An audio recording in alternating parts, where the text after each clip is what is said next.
Les trous noirs comptent parmi les phénomènes les plus énigmatiques et les plus sinistres de l'univers.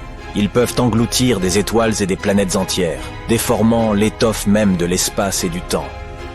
Mais que se passerait-il si la Terre, notre planète, était prise dans l'horizon des événements d'un trou noir? Que verrions-nous avant d'être anéantis? Nous allons voir ça aujourd'hui. Un trou noir, c'est un peu comme la brute dans la cour de récréation. On l'évite à tout prix. Il s'agit d'une région de l'espace où la gravité est si forte que rien, pas même la lumière, ne peut s'en échapper. C'est comme Houdini à l'envers. Comme les flocons de neige, chaque trou noir est unique. Chacun a une masse, une rotation et une charge particulière. Et il y en a de différentes tailles, un peu comme les jeans. Skinny, slim, décontracté, regular. Enfin, il en existe 4 tailles. Les plus petits sont de masse stellaire. Ils apparaissent lorsqu'une grosse étoile n'a plus de carburant et se replie sur elle-même. Ce sont les chihuahuas du monde des trous noirs. Ils sont minuscules, mais fougueux. Ils engloutissent toute la matière environnante comme un chiot affamé. Et le plus petit d'entre eux est quand même 3 fois plus massif que notre Soleil. Viennent ensuite les cadets de cette famille cosmique, les trous noirs de masse intermédiaire. Ils sont trop gros pour naître de l'effondrement d'une étoile.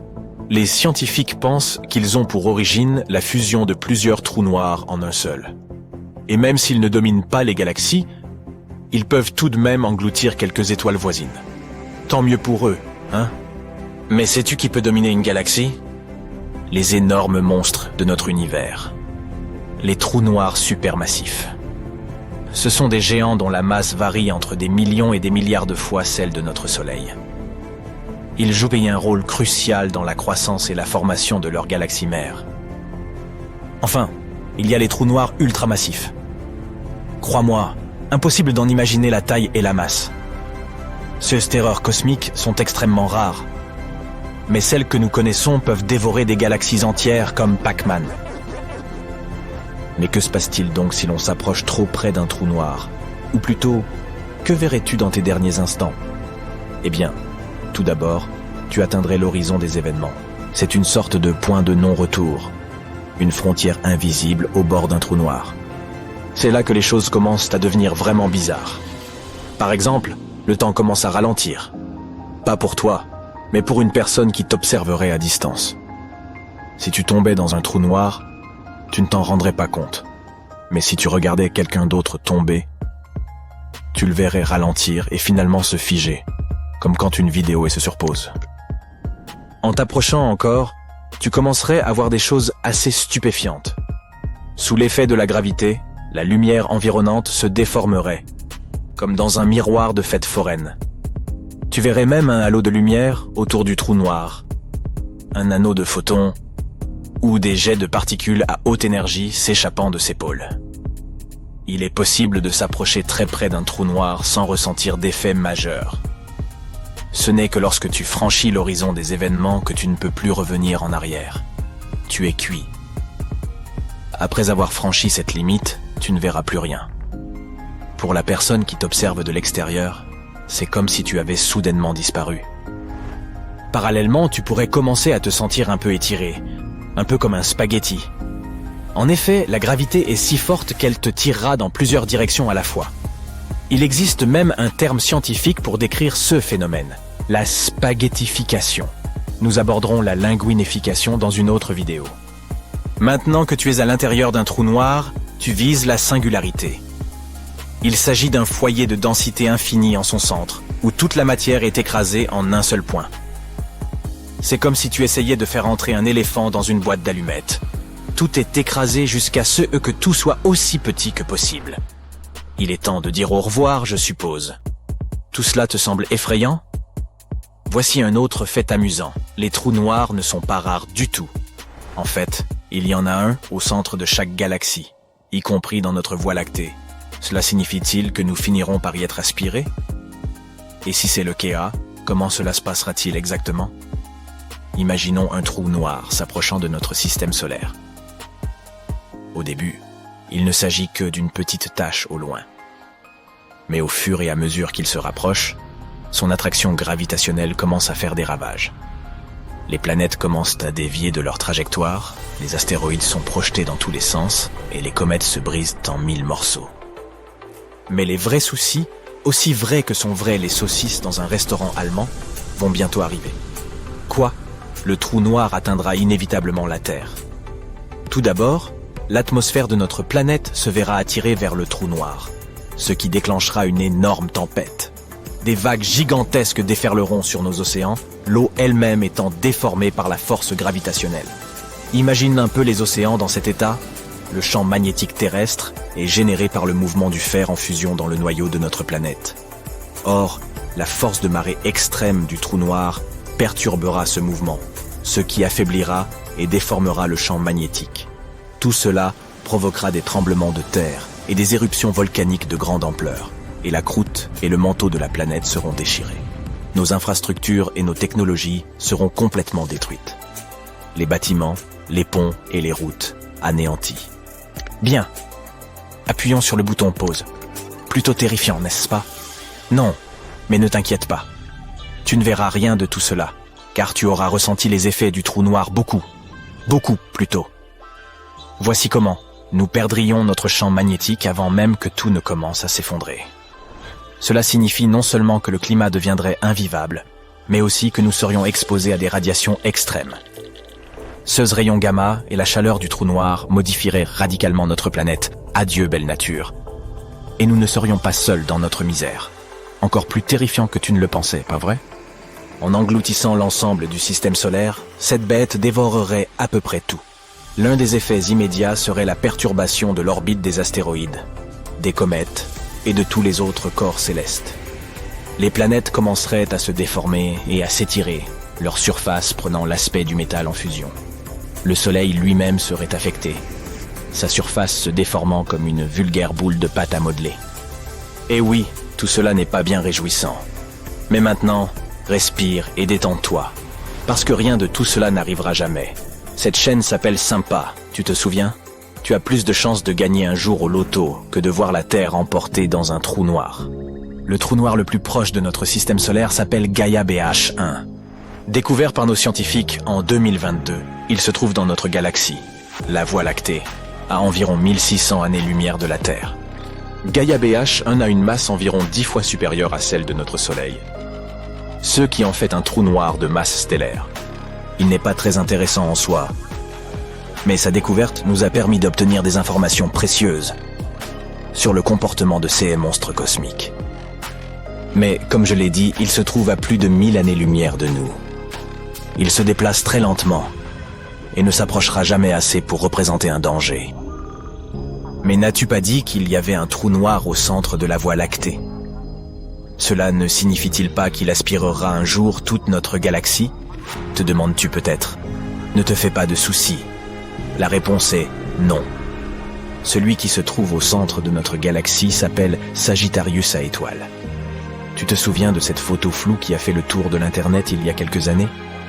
Ce trou noir est en effet très massif et exerce une forte attraction gravitationnelle, comme deux adolescents qui tombent amoureux. Mais ce n'est pas suffisant. Il n'affecte que les objets qui sont très proches de lui. Les corps dans notre galaxie sont tous trop grands et se déplacent trop vite pour être attirés par des trous noirs. Mais ils n'en sont pas moins extrêmement fascinants à étudier. Les scientifiques tentent toujours de percer leur mystère. Et même s'ils ne seront jamais dangereux pour nous, ils nous rappellent l'incroyable puissance de notre univers. Bien, je crois que je vais maintenant m'intéresser à l'incroyable puissance du chocolat. Écoutez un peu. La Terre pourrait se situer à proximité de véritables axes spatiaux susceptibles de nous relier à d'autres mondes. Cela s'explique par le fait que notre Soleil occupe le centre d'une immense bulle de gaz chaud, façonnée par d'anciennes supernovas, laquelle comporterait probablement des tunnels menant vers des galaxies lointaines. Faut-il dès lors envisager le développement du tourisme spatial? Examinons la question. La plupart des gens imaginent l'espace comme un simple ensemble de planètes dérivant dans une obscurité sans fin. Pourtant, des recherches récentes suggèrent que cette vision est inexacte. Il apparaît que l'ensemble de notre système solaire se trouve à l'intérieur d'une vaste bulle de gaz chaud et peu dense. Plus étonnant encore, les scientifiques envisagent l'existence d'un étrange tunnel cosmique, ou canal constitué de cette matière, qui s'étendrait en direction d'étoiles lointaines. Les astronomes ont consacré des années à cartographier le ciel. En combinant toutes leurs données, ils ont mis en évidence une structure ressemblant à un long corridor de plasma chaud et de faible densité, autrement dit un gaz extrêmement ténu et brûlant. Ce canal s'étendrait depuis notre voisinage jusqu'à des constellations éloignées. Des chercheurs allemands ont confirmé cette découverte grâce aux données du télescope spatial Rosita, point sur lequel nous reviendrons brièvement. Il est intéressant de noter que les scientifiques ont identifié depuis longtemps la position de notre système solaire à l'intérieur de la bulle locale chaude. Cette bulle correspond à une région immense, large d'environ 1000 années-lumière. Elle s'est formée lorsque plusieurs étoiles ont explosé en supernovas géantes, il y a des millions d'années. Ces explosions ont chauffé le gaz environnant et creusé cette zone d'espace chaud et peu dense, tandis que leurs ondes de choc ont fragilisé la structure, donnant naissance à des tunnels interstellaires. L'événement fut d'une telle ampleur que ce plasma chaud résiduel nous entoure encore aujourd'hui. Afin de mieux comprendre cette bulle, les scientifiques ont eu recours à Rosita, un télescope à rayons X. Cet instrument balaie le ciel à la recherche de rayons X dits mousse, invisibles à l'œil humain. Ce type de rayonnement provient notamment des gaz chauds, des vestiges anciens de supernovae et d'autres structures cosmiques. Les chercheurs ont également confronté les nouvelles données d'Rosita à des observations plus anciennes issues d'un autre télescope à rayons X, Rosat. En combinant ces informations, ils ont ainsi pu établir une cartographie bien plus précise de l'environnement de notre système solaire. Il faut préciser que cela n'a pas été simple. Les chercheurs ont divisé le ciel en des milliers de minuscules portions afin de mesurer avec précision les faibles signaux provenant de gaz tièdes, de zones pauvres en poussière et d'autres matières présentes dans l'espace.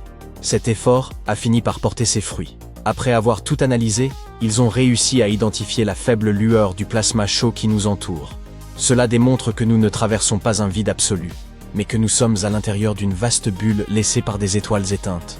Ce qui a le plus surpris les scientifiques fut la découverte d'un canal. Il s'apparentait à un long tunnel spatial, traversant le gaz chaud environnant et reliant notre région de la galaxie à des systèmes stellaires lointains. Ils ont également relevé des indices d'un autre canal orienté vers la constellation du Grand Chien, et il pourrait ne pas s'agir des seuls. Les données suggèrent l'existence d'un réseau de passages similaires, se ramifiant dans l'espace, chacun comparable à une voie cachée. Pendant longtemps, les scientifiques ont supposé que l'espace entourant notre système solaire pouvait contenir de petites poches ou cavités, façonnées par d'anciennes explosions stellaires, que l'on pourrait comparer à des grottes cosmiques. Faute d'outils adaptés, cette hypothèse ne pouvait toutefois être confirmée. Désormais, grâce aux nouvelles données fournies par le télescope Rosita, une image nettement plus claire a émergé. Les observations révèlent que l'espace voisin n'est pas vide, mais rempli de gaz chaud et peu dense, structurés en formes inhabituelles telles que des bulles et des tunnels. Ces résultats valident en partie les prédictions anciennes.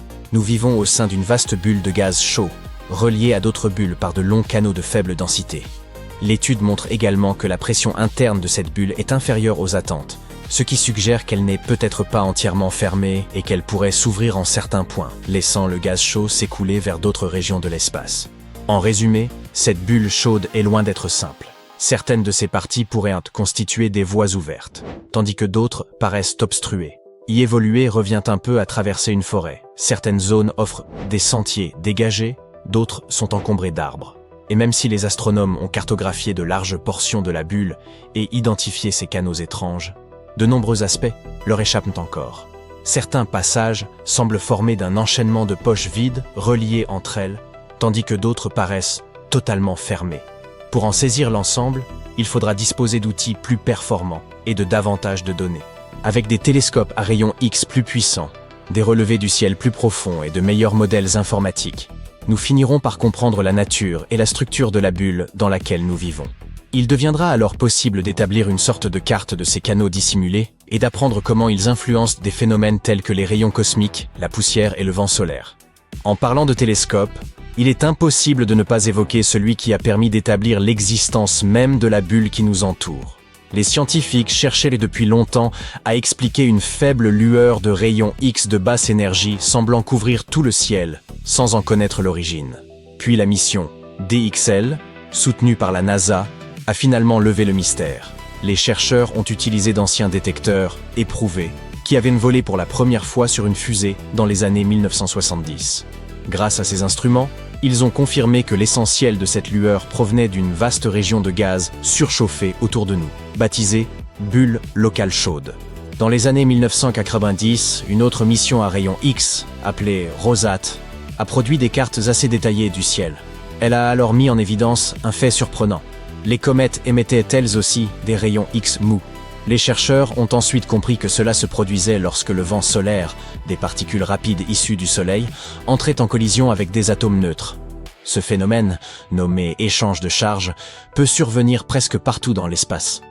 Pour cette raison, certains ont commencé à douter que la bulle locale chaude soit vraiment la principale source de lueur en rayon X. Pour tester cette hypothèse, DXL a été lancé le 12 décembre 2012 depuis le Nouveau-Mexique. La fusée s'est élevée dans la haute atmosphère durant environ 5 minutes, offrant aux instruments une vue dégagée de l'espace. L'objectif était d'observer une situation de pire scénario, où de nombreux échanges de charges pourraient se produire. Actuellement, notre système solaire traverse un nuage de gaz froid appelé le nuage interstellaire local, également surnommé la peluche locale. Des atomes neutres d'hydrogène et d'hélium issus de ce nuage se déplacent à grande vitesse à travers notre système solaire. L'hydrogène est facilement influencé par diverses forces, tandis que l'hélium suit surtout l'attraction gravitationnelle du Soleil. Il en résulte un cône de focalisation, une région enrichie en hélium, que la Terre traverse chaque mois de décembre. Ce cône constitue un lieu idéal pour étudier l'échange de charges, car il contient davantage d'atomes neutres que la normale. Que se passe-t-il lors de l'échange de charges ? Le vent solaire provient de la couronne du Soleil, la couche externe extrêmement chaude de l'étoile. Les particules de ce vent ont perdu de nombreux électrons. Lorsqu'une de ces particules percute un atome neutre, elle peut donc lui en arracher un.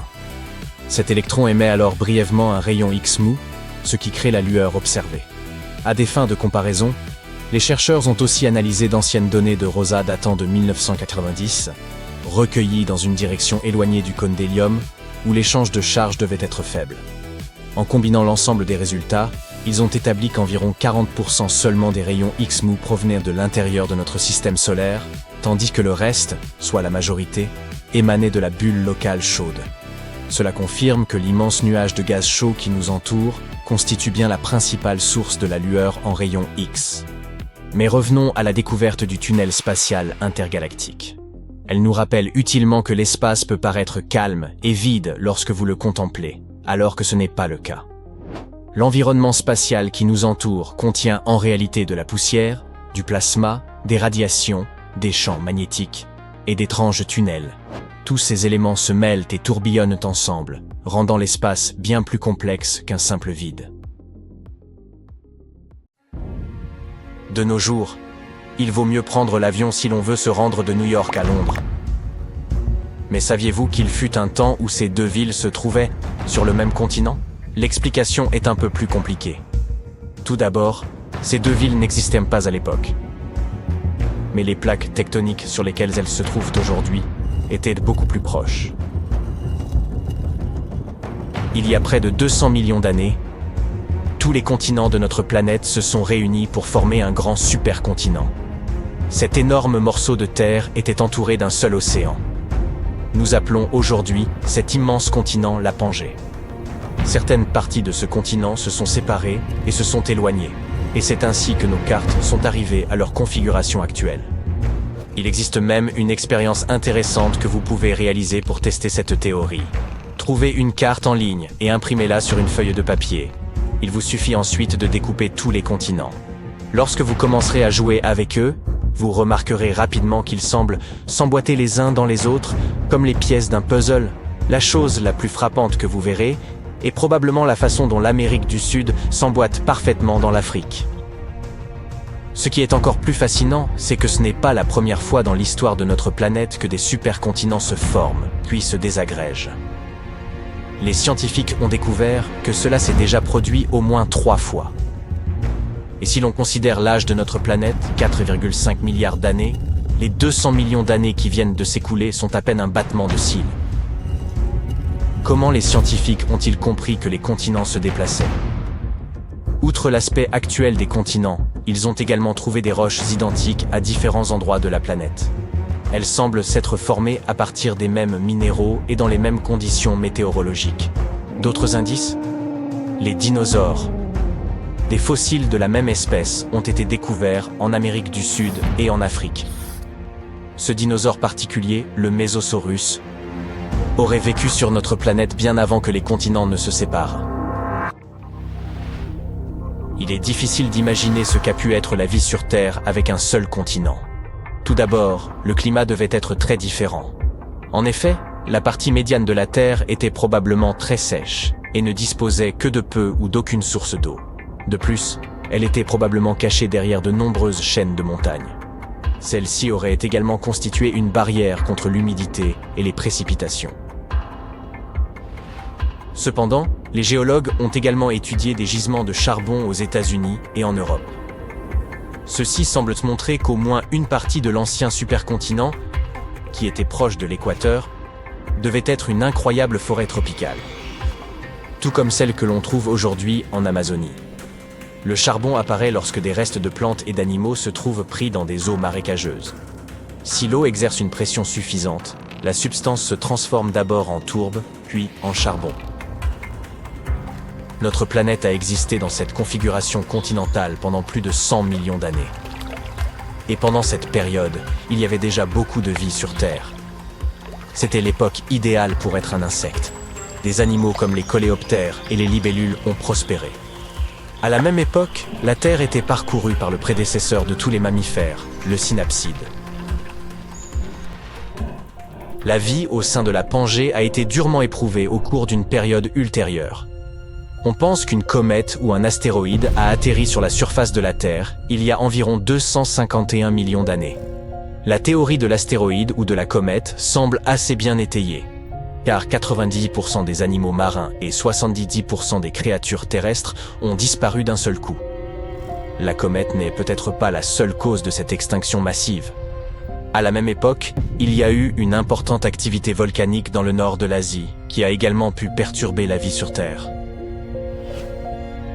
Nous ne le remarquons peut-être pas, mais les continents continuent de se déplacer en ce moment même. La configuration que nous observons aujourd'hui grâce à l'imagerie satellite ne sera certainement pas la dernière. L'Australie, par exemple, se rapproche lentement de l'Asie.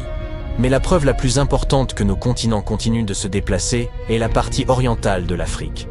Cette région est tout simplement en train de se détacher de ses voisines. Pour en être témoin, vous devrez vous rendre dans l'un des endroits les plus chauds de la planète. Si vous visitez cette parcelle de terre située à l'est du continent africain, vous vous tiendrez peut-être exactement à un endroit qui, bientôt, sera divisé en deux par la mer. Sous cette région, 3 plaques tectoniques s'écartent lentement les unes des autres. Si nos données sont exactes, dans un futur proche, l'Afrique sera divisée en deux et un nouvel océan naîtra entre les deux régions.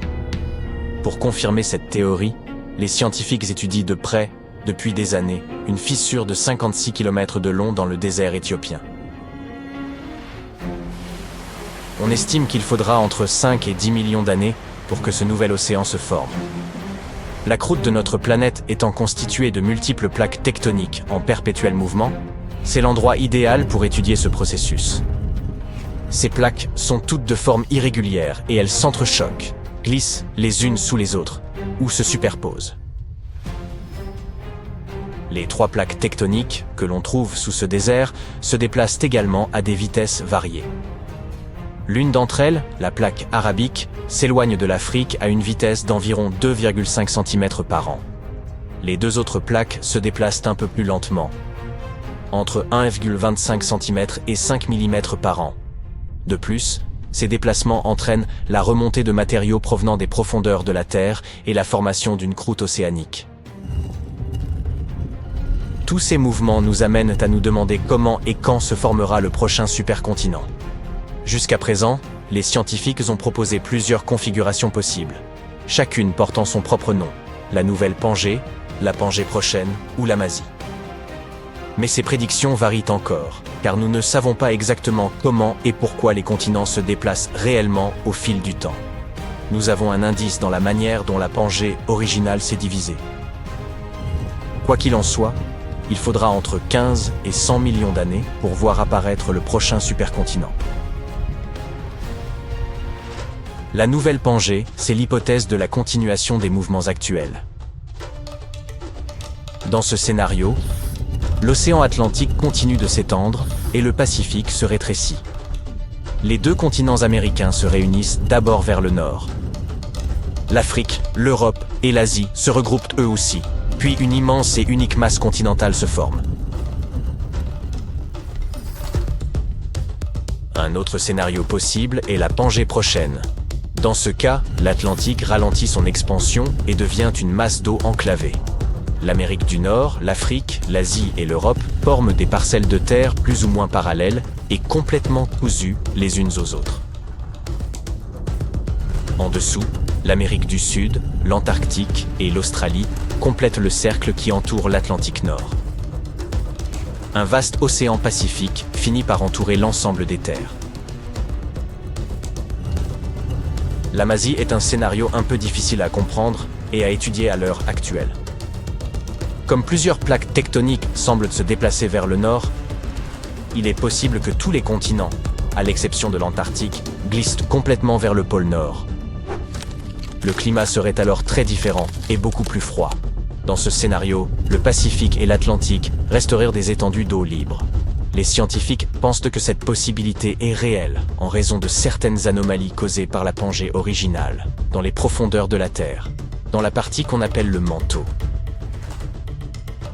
Si l'on se projette encore plus loin dans l'avenir de notre planète, on estime que dans environ 1 milliard d'années, la luminosité du Soleil sera supérieure d'environ 10%. L'atmosphère de la Terre ressemblera alors à celle d'une serre humide. En raison de l'augmentation de la chaleur, toutes les étendues d'eau de notre planète commenceront à s'évaporer. Dans 4 milliards d'années, la température de notre planète la rendra semblable à Vénus. La Terre pourrait devenir tellement chaude que sa surface commencera à fondre.